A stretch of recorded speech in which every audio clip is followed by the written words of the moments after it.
Good morning students, welcome back to our online class again.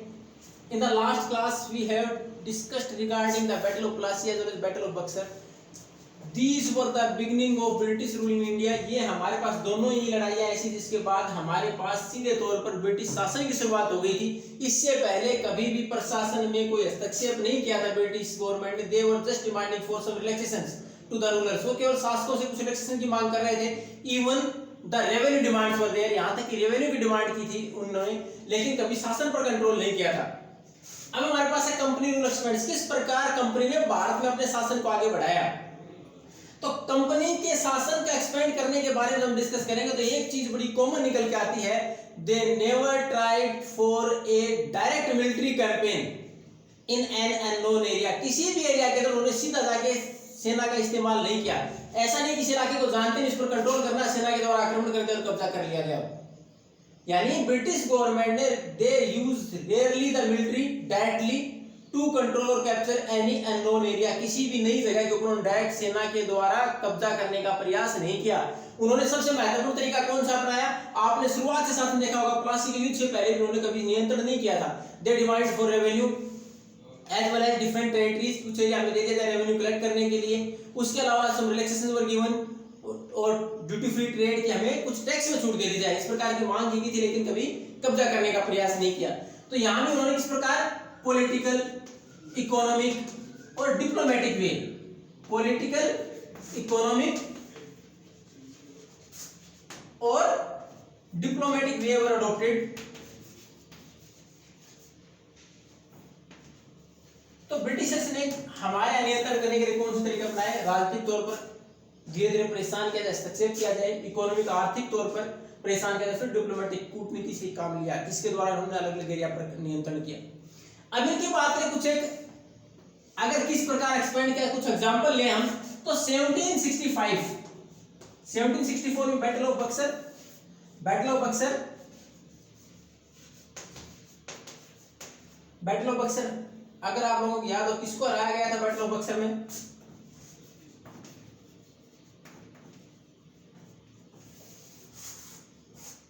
Mir Jafar और Mir Qasim. Mir Qasim was defeated battle of Buxar in 1764. In 1765 Mir Jafar died. 1765 Mir Qasim के बाद शासक बने थे मीर जाफर वापिस, वो उनकी डेथ हुई। उसके बाद उस एरिया के ऊपर कंट्रोल किसका था, ब्रिटिशर्स का आ गया था। लेकिन इसके बावजूद इन्होंने they never try to control directly, उन्होंने सीधा प्रयास नहीं किया। They just forced other states to adopt their conditions, कि उनकी स्थितियों को अपनाए, और to force them to adopt different instructions given by them, निर्देश उनके माने हो। इसके एग्जांपल अगर देखें तो इन्होंने क्या किया कि सीधा कंट्रोल करने के बजाय उनसे इकोनॉमिक रेवेन्यू की डिमांड करनी शुरू कर दी। रेवेन्यू की डिमांड के साथ साथ they also tried them to make disarm, कि उनको ऐसे हथियार ले लिए जाएं, और without army they are supposed to be there, कि सेना न रखें। उसके लिए उन्होंने एक तरीका अपनाया था, कौन सा अपनाया, सब्सिडरी अलायंस। उन्होंने कौन सा तरीका अपनाया, subsidiary alliance. What was subsidiary alliance,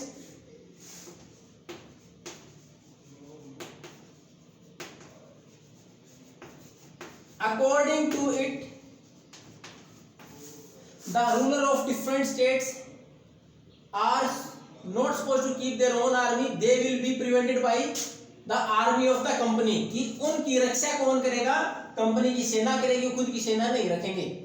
उसके साथ साथ company will take part of revenue और they have to pay to the company for that, company के पास ये कुछ पैसा देंगे उसके बदले में, यानी कंपनी उनकी रक्षा करेगी। अगर कोई युद्ध की नौबत आती है तो खुद की सेना न रखें और उसके लिए कंपनी को पे करेंगे। अब उसके साथ साथ जब वो पे नहीं कर पाते, क्योंकि ये डिमांड करते, दे डिमांड्स वर ह्यूज, बड़ी डिमांड होती है इनकी, तो डिमांड पूरी नहीं कर पाते, दे कंट्रोल देयर टेरिटरीज, तो उनके एरिया के ऊपर कंट्रोल कर लेते। उसका एक एग्जांपल देखें तो इन्होंने 1801 में they did the very same with Awadh. Awadh जो हमारा स्टेट था, प्रेजेंट डे उत्तर प्रदेश, वहां 1801 में यही तरीका अपनाया गया, किसके द्वारा, लॉर्ड वेल्सली। इन्होंने यही तरीका अपनाते हुए यहाँ 1801 में वो रेवेन्यू क्लियर नहीं कर पाए, उसके बाद उनके एरिया के ऊपर कंट्रोल कर लिया गया। Same happened with the Nawab of Hyderabad. Hyderabad के शासक के साथ भी ऐसा ही हुआ, सब्सिडी अलायंस के द्वारा जब वो नहीं कर पाए तो उनके एरिया को सीज कर लिया गया। Their many territories were seized by the Britishers और the company के द्वारा सीज कर ली गई।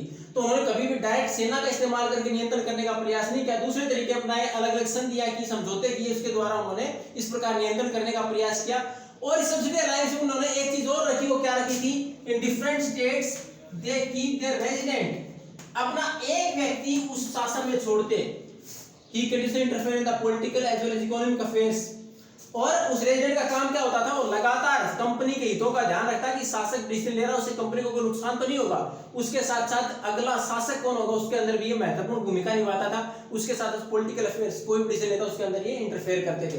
ये कंपनी का एक रेजिडेंट हर जगह रख दिया गया। अब उसके बाद जो हमारा ये तो शासन करने का तरीका, किस प्रकार उन्होंने भारत में शासन बढ़ाया, यानी एक रेजिडेंट रख दिया जो इंटरफेयर करता रहता, कंपनी के हितों का ध्यान रखता। दूसरा, वो फोर्स करते कि कोई भी अलायंस, उसके साथ साथ और टू मेक ए ट्रीटी की संधि करने के लिए, उस संधि में शर्तें ऐसी होती, दे ऑटोमेटिकली सीज देयर लैंड और टेरिटरीज, उनके एरिया को सीज कर लेते। इस प्रकार उन्होंने धीरे धीरे अपना शासन भारत में बढ़ाया। अब जहां उनको युद्ध की नौबत कब आती, when someone directly challenge them, तो कोई सीधा तौर पर वो चैलेंज करता तब सेना का इस्तेमाल करते। उसका एक एग्जांपल है Tipu Sultan, who is also known as the Tiger of Mysore। Tipu Sultan, the tiger of Mysore. तो युद्ध की नौबत कब आती, जब उनको उनकी इच्छा के अनुसार सारी से अलायंस, सब्सिडी अलायंस है या कोई और ट्रीटी है, उसको कोई नहीं मानता और डायरेक्टली चैलेंज करता है, तब वो सेना का इस्तेमाल करते हैं। इसका एक एग्जांपल, जब हैदराबाद है उसमें मजबूत शासक के तौर पर हैदर अली, और उनके बाद उनका लड़का टीपू सुल्तान, ये शासक बने, ये मजबूत शासक थे। उसके बाद इन्होंने क्या किया, इन्होंने धीरे धीरे सबसे महत्वपूर्ण जो एरिया था व्यापार का ब्रिटिशर्स के लिए, कौन सा था, वो मालाबार कोस्ट महत्वपूर्ण था ब्रिटिशर्स के लिए, व्यापार के लिए। They mostly taken spices from there, वो ज्यादातर स्पाइसेस लेते थे, उसमें भी कौन से, पिपर, जिसको हम काली मिर्च बोलते हैं, कार्डामम, इलायची, इसका व्यापार करते हुए यहां से। अब ये महत्वपूर्ण एरिया था किसका, व्यापार का, ब्रिटिशर्स के लिए। और इस एरिया के ऊपर नियंत्रण की बात आई तो टीपू सुल्तान मैसूर के शासक थे, tiger of Mysore. Now it is in Karnataka. अब ये कहां है, कर्नाटका में है। अब इन्होंने वहां से पहले तो export of sandalwood was blocked, पहले तो इन्होंने सैंडलवुड जो चंदन का व्यापार था उसके एक्सपोर्ट पर रोक लगा दी। उसके बाद उनके अंतर्गत जो एरिया आते हैं वहां से इन्होंने इस ट्रेड पर भी रोक लगा दी, पेपर और कार्डामम का जो ट्रेड करते थे ब्रिटिशर्स, उसके ऊपर भी रोक लगा दी टीपू सुल्तान ने। उसके बाद जो रही सही कसर थी, ब्रिटिशर्स और फ्रेंच राइवल्स थे भारत में व्यापार के लिए, दोनों ही प्रतिद्वंदी थे व्यापार, तो इन्होंने they taken the help of the French and keep the friend relation with the French. French तो फ्रांसीसी थे, उनके साथ इनके रिश्ते अच्छे थे। And they even modernise their army with the help of French, France की सहायता से अपनी सेना को मजबूत करता था Tipu Sultan. Then the company, British company has take the action, तो उनको उनके साथ युद्ध लड़ना पड़ा। 4 wars वर देयर, 4 युद्ध लड़े गए।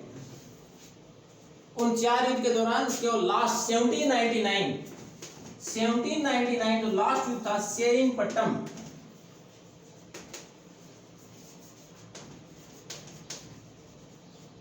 वहां टीपू सुल्तान की हार हुई। उसके बाद ही वाज डाइड और ही वाज किल्ड देयर, उसको मार दिया गया।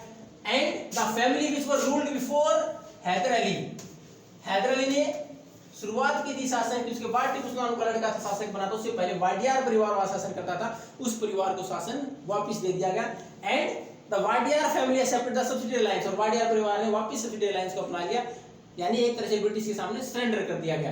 तो वो केवल युद्ध कब लड़ते थे, जब डायरेक्ट उनको चैलेंज किया जाता तब वो युद्ध लड़ते, अदरवाइज वो केवल डिप्लोमेटिक वे से उन्होंने अपना रास्ता अपनाया भारत में शासन करने का। तो ये था हमारे पास कि किस प्रकार उन्होंने जहां जरूरत पड़ी वहां युद्ध लड़े, otherwise they control the area through political, economic और diplomatic way. For the remaining topics we are going to continue the next class. Thank you and have a nice day.